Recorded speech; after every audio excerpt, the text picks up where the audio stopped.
If you're new to the channel, my name is Jeremy Francis. This is Fishing Lone Star. This is the Lew's Custom Pro, and today we're asking the question, is this reel worth it?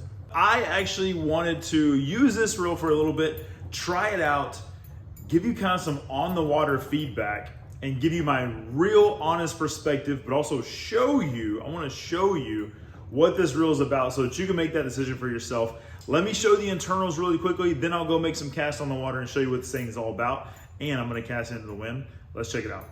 Oh. It's not a 3. It's a monster of a fish.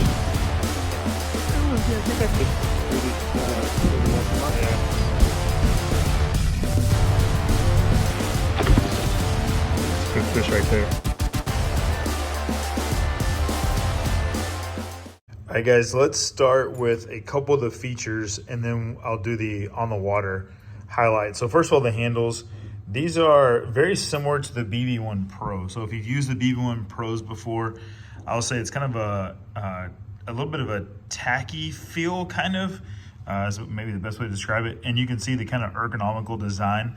But I like the wider ones here, especially for a reel that you're gonna be cranking a lot, which in this case, you can see I have it paired with my spinnerbait, mainly because I'm gonna be throwing a spinnerbait a lot of times in windy situations, and this reel handles so well with the wind when a lot of crankbaits, bait casters do not. So I'll be using this a lot with my spinnerbait or with a bladed jig. The other thing I like right here is the line indicator. All right, so let me turn the handle a little bit and see if I can get the camera to zoom, but you can see that right now that is turned to, twist it one more time. So fluorocarbon is set on 20. So this is 20-pound fluorocarbon.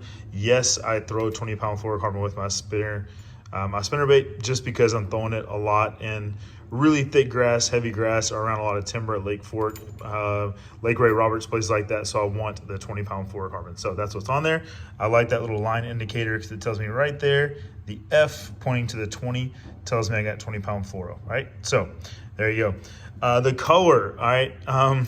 The color is something that people have either really liked or not liked at all. I'm not a big fan. You can tell that I'm actually a bigger fan probably of the Hyper Mags and the silver, or even over there, the Pro TIs or the Elites.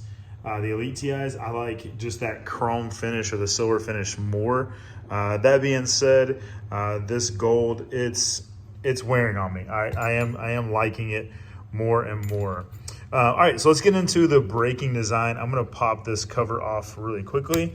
So let's pop that off there. Let me turn it to the other side, and I'll do my best to show you guys the brakes as I'm holding the camera with one hand here. All right, so first of all, you got this side. So the way this works, all right, the braking system is a little different. So the spool itself, all right, let me push it out just a little bit.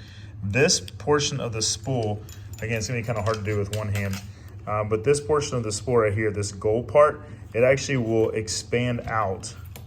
Again, let me see if I can do it here. So you can see that I'm, the spool's moving, but this portion right here, there you go, you can kind of see it. See how it extends out? So this whole gold portion of the spool, when you go to make a cast, that will come out and extend into these braking system right here. This is the Paramag ITB. So you can kind of tell inside of that black part, see these little silver pieces? Those are the magnets. So those will shoot out. So those will come out this way. And that space right there between this black piece and this outer rim is where that gold part of the spool comes out into it and then will release itself as it's feeling tension or not feeling tension. So that's the braking portion. I've got mine set on 6.5 here for this demonstration. And so I'm gonna go out and show you what this looks like throwing this into the wind with the bladed jig. So I did take the bladed jig out earlier instead of the spinnerbait, but I'm gonna throw a bladed jig, 3/8 ounce, into the wind and show you what that looks like. So let's take a look at that now.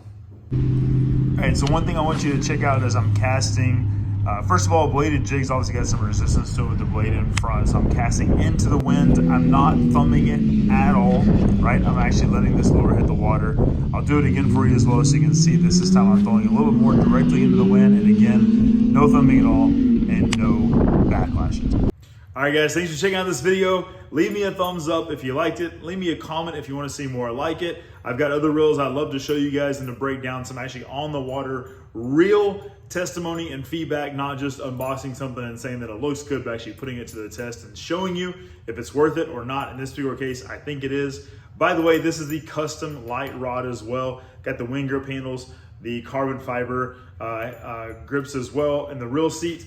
I will tell you, this thing is pretty sweet. It's an awesome combo. It's great for your spinner baits, chatterbaits, etc. So go check out the Lew's Custom Pro. I think you'll like it. I personally think it's worth it. It's a fantastic bait casting reel. I've yet to backlash it. I think you'll love it too. Check it out. If you haven't yet, subscribe here to the channel. If nobody's told you today, God loves you, and so do I. Peace out.